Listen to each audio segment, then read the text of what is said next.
So, thank you so much, Blockchain Connect, for inviting me to this event. My pleasure to be here today with you guys, with all the audience, presenting our work on self-sovereign identity. My name is Marcos Allende Lopez, and I'm the technical leader and coordinator of LACChain, which is the global alliance for the development of blockchain ecosystem in Latin America and the Caribbean. And I'm also an IT specialist at the Inter-American Development Bank on blockchain, quantum technologies, and self-sovereign identity. Today, I'm gonna speak a little bit about self-sovereign identity, but I'm gonna start by introducing a little bit this LACChain Alliance. That is something that I'm gonna present in two spots. So there's gonna be one person in between, and then I'll be back talking about LACChain. LACChain is a global alliance led by the Innovation Lab of the Inter-American Development Bank. And in the context of this global alliance, we've been doing a lot of work on self-sovereign identity and many other things that I will say in 1 hour. So in this presentation, we are going to be focusing on our work on self-sovereign identity. So we published a book like a month ago. This is the book that you can download for free from the IDB website. And the book basically introduces the concept of self-sovereign identity. It presents what is identity, what is digital identity, and then what are the different schemes or models of identity, digital identity, and why self-sovereign identity as a new idea, as a new proposal, as a new set of standards and protocols is, can add some value, can bring new value propositions to the table. And we are particularly focused on the social and financial inclusion that this can help achieve. So we have a full chapter talking about the different use cases in industries like health, education, financial inclusion, gender violence, and those several topics. This paper has been officially peer-reviewed by representatives from the National Bank of Development of Brazil, INADBA, the European Commission, ISO, ITU, and the OECD. We also address in this paper what is the status of the regulatory frameworks, the trust frameworks, and the technology that is necessary to develop these solutions. So again, we encourage you to take a look at it. So let's start breaking it down a little bit. First of all, we are all aware of the fact that identity is essential to provide proper services of all kinds to citizens, right, to the population. But there's 1 billion individuals that do not have access to identity. It's that there's 14% of the world population that cannot prove who they are to others, that do not have any document to certify what are they able to do, when were they born, or what's their name. And this is a lack in our society, both as individuals in order to become recognized in societies, but also for governments in order to provide services to the individuals. Basically quoting the European Union in 2019, without a way to identify each other and our possessions, we would hardly be able to build large nations or create global markets. And unfortunately, there are persistent and increasingly serious problems with the way identity works.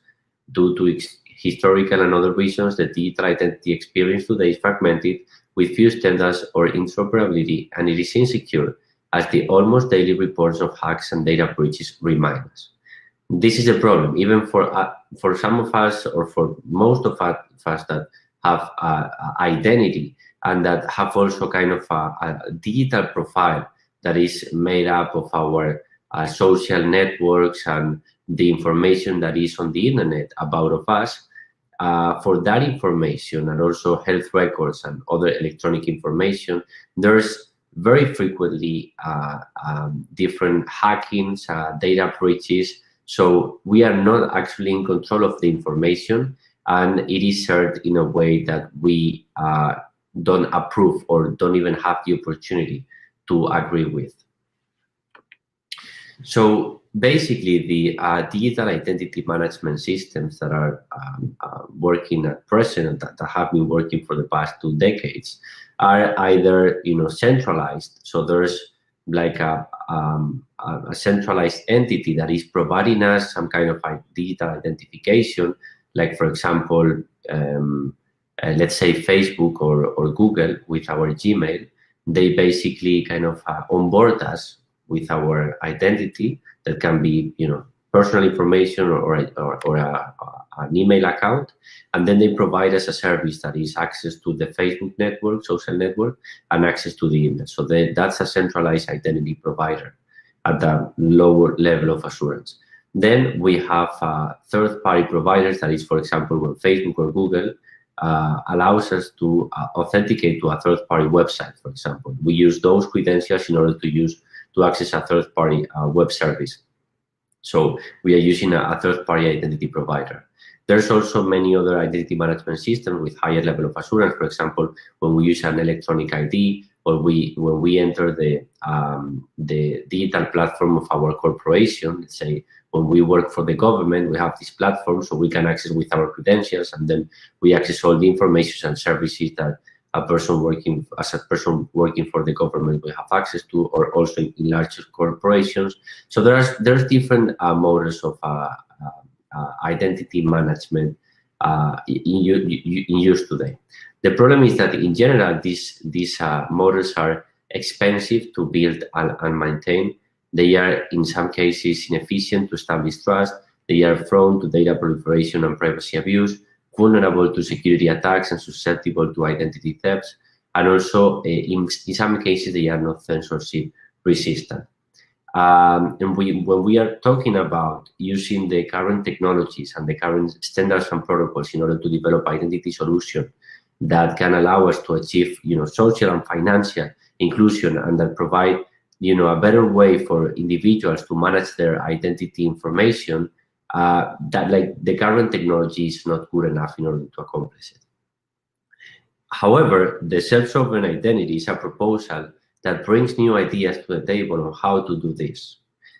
Basically, self-sovereign identity is based on the ideas of having more access, the possibility of giving consent, control, existence, interoperability, minimalization, persistence, protection, portability, and transparency.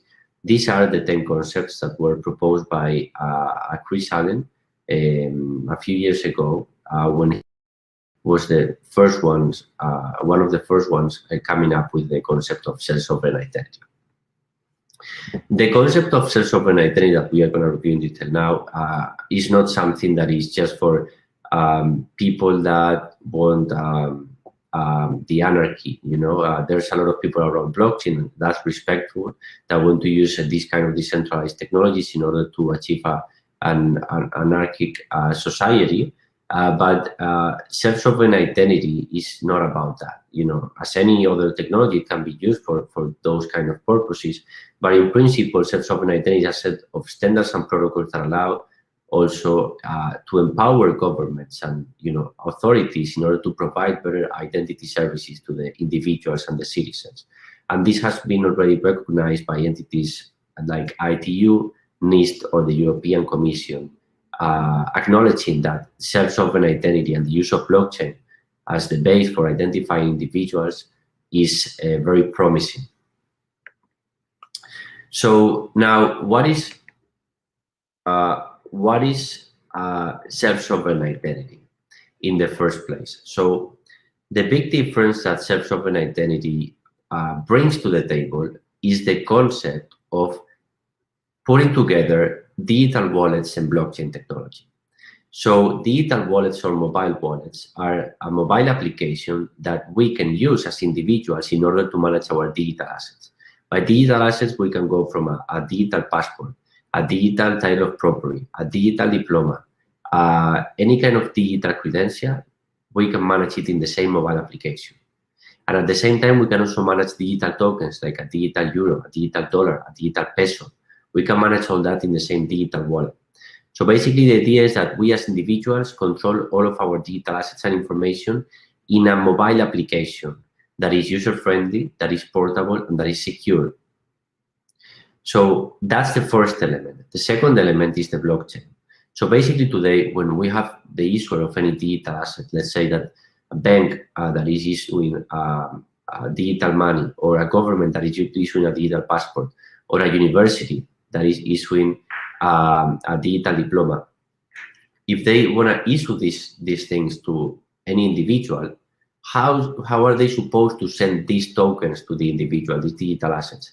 We as individuals don't have a way of managing that today. Are we gonna, if we receive, for example, a digital diploma, do we store it in our computer or in our mobile phone in the downloads folder? So how do we manage those assets? We don't have an easy way of doing it, and that's why the digital wallets is the first thing that we need. But the second thing is that, okay, let's say that we have a way of managing these digital assets. But now when we present it to third parties, let's say that we have a digital diploma and we want to present it to an employer, so we want to apply for a job. So how does this third party, this employer, verify this digital diploma that we are presenting? So today, basically, they are going to require us to go on site and verify our identity on site, and they are going to reach out to the issuer somehow in order to verify that the issuer backs up the issuance of that digital certificate. I always give this example that I just moved to a new apartment, the one that I'm at, and I had to prove that my incomes were above a certain amount. So I sent a digital document signed by the Inter-American Development Bank saying how much I earned. So from the building, they called the Human Resources Department of the IDB in order to verify that information. That's, you know, in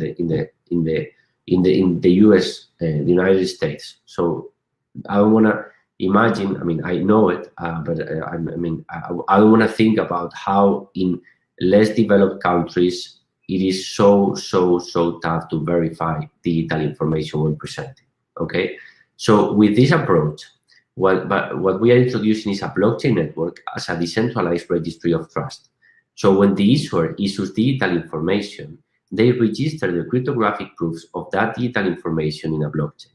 So if there's a university issuing a digital diploma to a user, the university at the same time registers the digital signature of the digital diploma, the timestamps,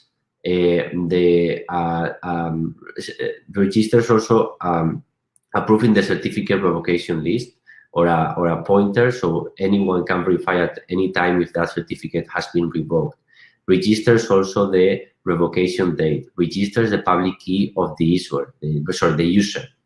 So when the user now presents the digital asset, like the digital diploma, to a service provider, the service provider doesn't need to verify on site or physically the user, and doesn't need either to ask directly the issuer, because the service provider, the verifier, they can go directly to the blockchain that is an open and decentralized network of trust and verify the digital asset, the cryptographic proofs, against the blockchain network directly. So basically with this, combining mobile wallets and blockchain technology, we are enabling a new scheme of digital identity that is better for the issuers, for the users, and for the service providers. I was talking about digital diplomas, and we can even take a closer look at a specific example. That is, let's see how would it work without self-sovereign identity issuance of a diploma, a digital diploma. So on the left, we can see how an academic institution would issue like a digital PDF to a user, to a person that just graduated. Then the user doesn't have a clear way or a clear repository to manage that digital diploma. But let's say that the student manages to manage that digital diploma, let's say the mobile phone somewhere, and now presents this diploma to the employer. So the employer, as we said, is going to have to verify against the academic institution the diploma, and then is going to trust the user in order to recognize those attestations in the digital diploma. In the case of self-sovereign identity, basically when the academic institution issues a digital diploma, also registers these cryptographic proofs in the blockchain, and now the employer, as a verifier, just goes to the blockchain in the step number 3, verifies the information, then trusts the information of recognized digital diploma. Now, is this something that we can start using today? Is this something that is ready today? Well, there are many things that are ready. Actually, in our LACChain infrastructure, we have digital wallets that are ready to production, and there are big projects in the region, particularly 2 projects in the Caribbean and 1 project in Argentina that are using digital identity for land registry and for digital diplomas. But there's still some challenges to achieve, worldwide self-sovereign identity. Of course, because this is an emerging technology, and also blockchain is in a medium stage of maturity. So some of these challenges are: first, it is necessary to have an adaptation of current information and digital systems, like everything that is working today, like all the digital information that is working today, all the digital infrastructure needs to be able to adapt a little bit to incorporate these protocols and standards and this new infrastructure of digital wallets and blockchain. The second challenge is the comprehension of the technology by jurists, notaries, and regulators in order to be able to generate this whole ecosystem, right? The third one is to design respectful respectful designs of data protection, like designs that are respectful with the data protection and the data privacy of the individuals. The fourth one is enabling easy and safe key recovery in the digital wallet. This is a very important challenge.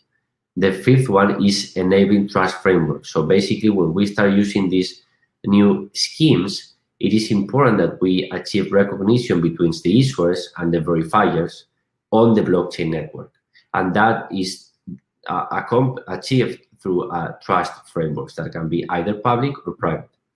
The introduction of biometrics, the involvement of governments and policymakers, the perfection of the digital wallet so they can be full ready for production and full scalable, the raising interest of citizens. So it is important also to raise awareness across citizens so they start using these digital wallets and this kind of technology.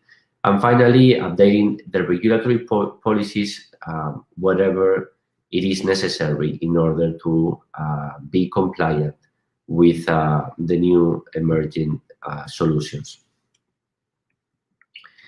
All right. In the paper, as I said before, we present these 3 different layers, like the regulation, the technology, and the trust frameworks. We address very specifically what is to be developed and what is under the self-sovereign identity umbrella for each of these topics. And this is a first general overview. Now, I would like to invite you to download the digital wallet REM-ID or the digital wallet Kite Trust. So it is REM, R-E-M, space or blank, ID, or also Kite Trust, that are the 2 digital wallets that are most advanced in the LACChain ecosystem. And you can start playing with a digital wallet and see how it looks like, see some functionalities, and see also the user experience as it is today. And also, reach out to us, provide any feedback. Again, I invite you to read the paper. I'm going to leave you the link to the paper again. You can download the paper and start getting into this new scheme of digital identity. And if you want to reach out to me, you can do it via LinkedIn, or you can connect on Twitter. I'm open to any conversation. I would love to do. I would love to know what are you guys doing around self-sovereign identity, and also to invite you to the LACChain ecosystem to participate by using our infrastructure for free, using our open source solutions, and collaborating with us in the development of the blockchain ecosystem in Latin America and the Caribbean. So that's it. I don't know if there's any questions. I think we have some time left.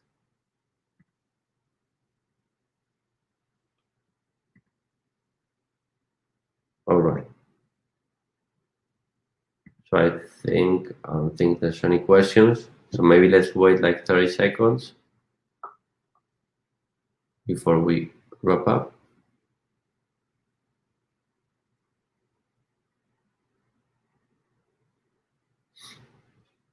Okay, so if there's no questions, then I'm gonna share with you some of the some information about the initiatives that are that we are doing around self-sovereignty and we are supporting Latin America and the Caribbean. So there's two very interesting projects in the Caribbean.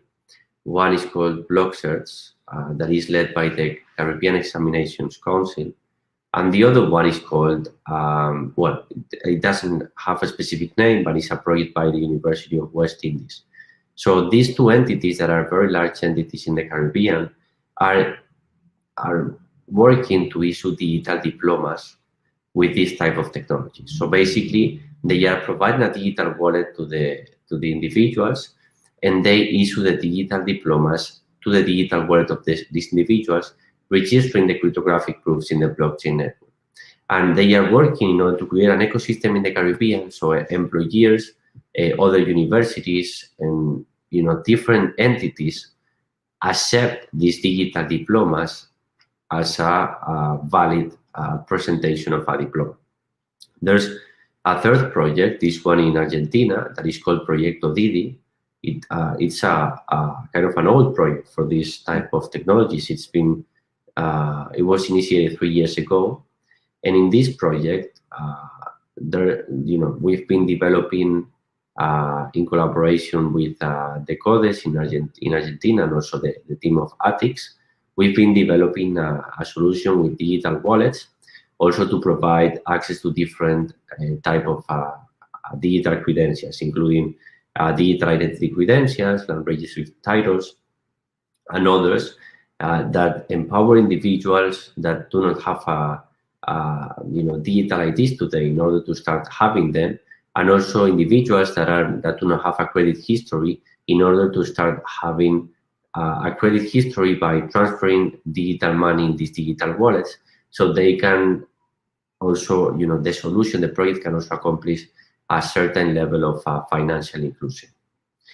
Again, the leaders of the project in Argentina is Erika Molina from the American Development Bank. In the case of the two projects in the Caribbean are Fernando Pavon and Daniel Hall. So if you have any questions, please reach out to me and I can connect you with the specialists, so they can exchange or share more information with you. And that's it. I'm going to check if there's any questions. Okay.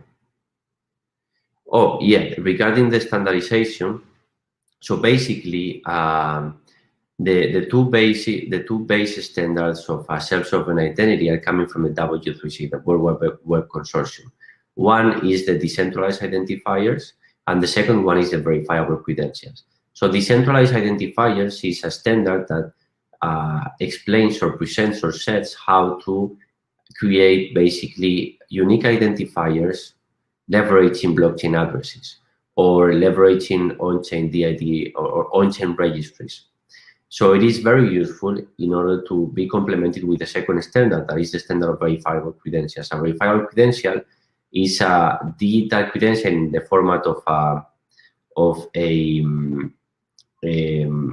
generally a JSON that contains verifiable information like digital signatures, timestamps, and all that.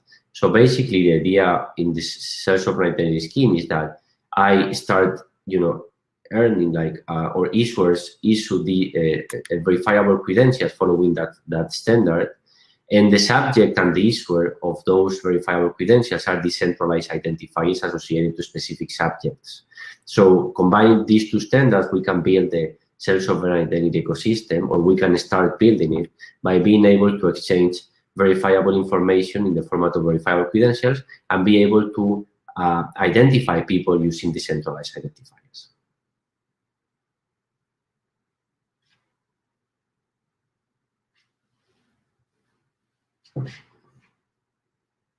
Okay, I think the time is over now. So I just want to thank you again for inviting us to share this work with you guys. I hope the audience have enjoyed it. And again, any question, any comment, any feedback, please reach out to us. Thank you so much.